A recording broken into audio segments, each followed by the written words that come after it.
कहानी की शुरुआत बॉब नाम के एक साधारण व्यक्ति से होती है जो एक छोटे से शहर की मिल में काम करता था। वह अपनी पत्नी डार्ला और बेटी ईवा से अलग रहता था। ईवा बड़ी हो रही थी और उसकी अपनी मां से दूरियां बढ़ने लगी थीं, जिससे डार्ला बहुत परेशान रहती थी। एक दिन डार्ला ने बॉब को फोन कर ईवा के बारे में बताया और उसे बेटी से बात करने के लिए कहा, लेकिन बॉब ने कहा कि वह उनसे कोई रिश्ता नहीं रखना चाहता। हालांकि अपनी बेटी की स्थिति के बारे में जानकर बॉब भी परेशान हो गया और अपना मन बहलाने के लिए वह एक बार में चला गया। वहां उसकी मुलाकात एक डीलर से हुई, जिसने उसे बताया कि उसके बॉस नेल्सन को एक ऐसे आदमी की जरूरत है जो खुफिया तरीके से उसका सामान एक जगह से दूसरी जगह पहुंचा सके। बाद में बॉब ने उस डीलर से कुछ सामान खरीदा, लेकिन बढ़ते दामों को देखकर वह चौंक गया। कुछ दिन बाद काम के दौरान बॉब एक खराब मशीन की जांच कर रहा था और अचानक उसका एक साथी उसे आवाज देकर पीछे हटने को कहता है, जिससे वह किसी बड़ी दुर्घटना से बच जाता है। इसके बाद बॉब ने अपने बॉस से छुट्टी मांगी और अपना सामान बांधकर यात्रा पर निकल पड़ा। लेकिन रात होते ही उसे कमजोरी महसूस होने लगी और उसकी गाड़ी सड़क से हटकर एक पोल से टकरा गई। किसी तरह उसकी जान बची और उसने नेल्सन को फोन कर जानकारी दी। इसके बाद वह पास के कैफे में गया और वॉशरूम में जाकर अपने हाथों का खून साफ किया। जब उसने अपने पेट का घाव देखा तो वह हैरान रह गया कि उसकी त्वचा गायब हो रही थी। घबराकर बॉब ने खुद की मरहम पट्टी की। तभी नेल्सन वहां पहुंच गया। बॉब के पास गाड़ी ठीक करवाने के पैसे नहीं थे, इसलिए नेल्सन ने उसे प्रस्ताव दिया कि अगर वह उसका सामान पहुंचाने का काम करेगा तो वह उसकी गाड़ी ठीक करवा देगा। आखिरकार बॉब ने यह प्रस्ताव मान लिया और नेल्सन उसे अपने साथ घर ले गया। नेल्सन बॉब को अपने साथ जंगल में लेकर गया, जहां उसने एक भालू को गोली मार दी और उसका सिर काटकर एक डिब्बे में रख दिया। अगले दिन नेल्सन ने वह डिब्बा बॉब को सौंपा, जिसमें भालू के अंग थे, जिन्हें काले बाजार में बेचा जाना था। बॉब ने देखा कि उसकी गाड़ी ठीक हो चुकी थी, इसलिए वह तुरंत ही काम पर निकल पड़ा। शाम को जब वह डार्ला के घर पहुंचा तो डार्ला ने उसे बताया कि ईवा आज रात अपने दोस्त के घर रहने वाली है।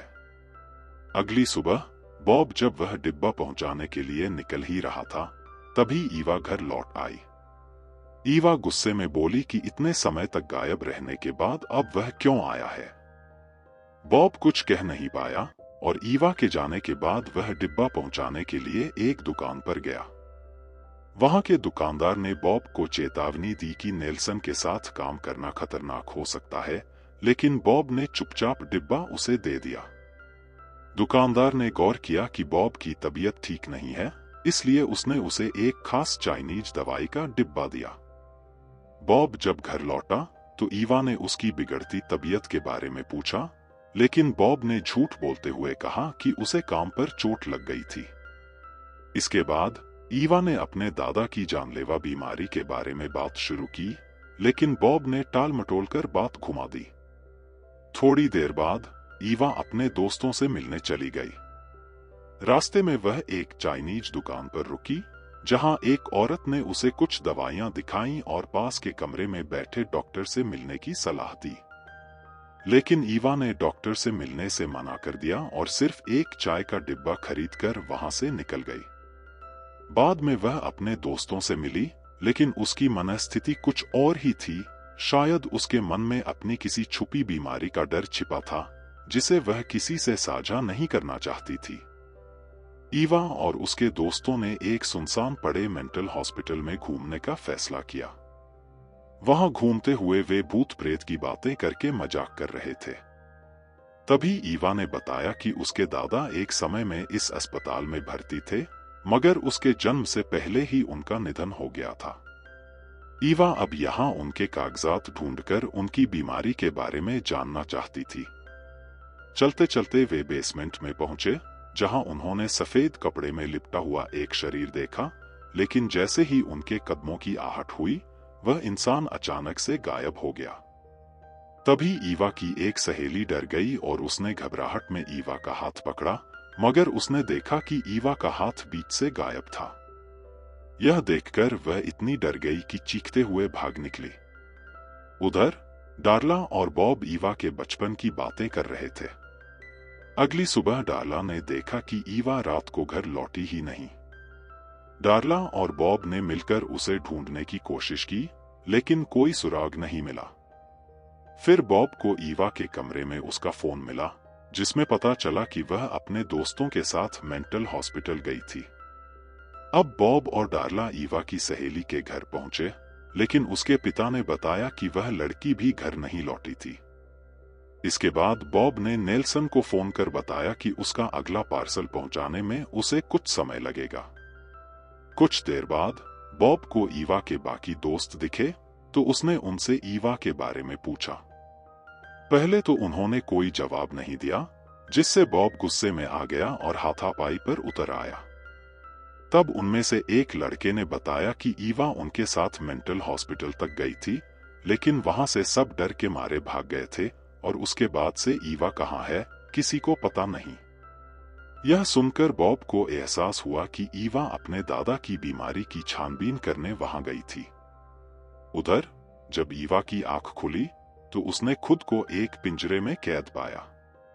दूसरी ओर बॉब और डार्ला मेंटल हॉस्पिटल पहुंचे, लेकिन सिक्योरिटी गार्ड ने बॉब को अंदर जाने से रोक दिया। गुस्से में बॉब ने गार्ड पर हमला कर दिया, लेकिन अचानक वह खुद ही दर्द से कराहता हुआ नीचे गिर पड़ा। डॉक्टर, जो बॉब और उसके पिता दोनों को जानती थी, अचानक वहां आई और डार्ला से कहा कि बॉब की तबीयत ठीक नहीं है, इसलिए उसे अस्पताल में ही रहना होगा। यह सुनते ही बॉब को अपने बचपन की यादें ताजा हो गईं, जब उसके पिता इसी अस्पताल में भर्ती थे और वह बाहर बैठा रहता था। उसके पिता नहीं चाहते थे कि बॉब उन्हें इस हालत में देखे। डॉक्टर ने अब बॉब को उसके पिता का पुराना कमरा दिखाया और कहा कि वह भी यहीं रुककर अपना इलाज करवा सकता है, लेकिन बॉब ने इनकार करते हुए कहा कि उसकी बेटी ईवा को उसकी जरूरत है। इसके बावजूद सिक्योरिटी गार्ड्स ने उसे जबरदस्ती कमरे में बंद कर दिया। रात को अचानक बॉब की आंख खुली और उसने देखा कि कमरे का दरवाजा अपने आप खुला हुआ है और पास के टेबल पर मेन गेट की चाबियां रखी हुई थी। वह तुरंत चाबियां लेकर वहां से भाग निकला और सीधा डार्ला के घर पहुंचा, लेकिन डार्ला वहां नहीं थी। तभी नेल्सन का फोन आया, जिसमें उसने बॉब को धमकाया कि अगर उसने समय पर पार्सल नहीं पहुंचाया तो उसका परिवार खतरे में पड़ जाएगा। इससे बॉब और भी घबरा गया और ईवा की सहेली के घर पहुंचा। वहां उसे पता चला कि वह लड़की अब घर वापस आ गई थी। उसने बॉब को बताया कि वह ईवा के बारे में एक सच्चाई जान चुकी है, क्योंकि उसने ईवा का गायब हाथ देख लिया था। इसके बाद उसने बॉब को ईवा का एक बैग लौटाया, जिसमें से बॉब को चाइनीज चाय का एक डिब्बा मिला। बॉब को याद आया कि यह वही डिब्बा था जैसा उसे पहले एक दुकानदार ने दिया था। बॉब सीधा उस दुकानदार के पास पहुंचा और उससे अपनी लापता पत्नी और बेटी के बारे में पूछा।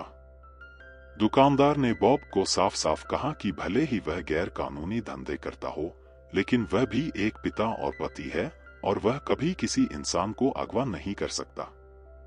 बॉब को जब उस दुकानदार ने चाइनीज दुकान के बारे में बताया तो वह तुरंत वहां पहुंचा। उसी समय दूसरी ओर कुछ अनजान लोग ईवा की जांच कर रहे थे और उसके जख्मों को कुरेद रहे थे, जिससे ईवा को भयानक दर्द हो रहा था। बॉब जब चाइनीज दुकान पर पहुंचा तो उसने वहां मौजूद औरत से अपनी लापता बेटी के बारे में पूछा।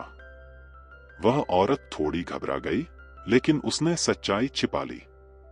तभी बॉब की नजर दुकान के पीछे पड़ी, जहां ईवा की साइकिल खड़ी थी। बॉब ने अपनी टोपी उतार दी और जैसे ही उस औरत ने बॉब के आधे गायब सिर को देखा, वह स्तब्ध रह गई। उसे एहसास हो गया कि ईवा भी बॉब की तरह ही थी। औरत ने अचानक डॉक्टर के कमरे की ओर देखा और यह देखते ही बॉब उस कमरे की ओर दौड़ा। रास्ते में उसने अपने कपड़े उतार दिए और बेसमेंट में पहुंच गया, जहां डॉक्टर और उसके असिस्टेंट थे।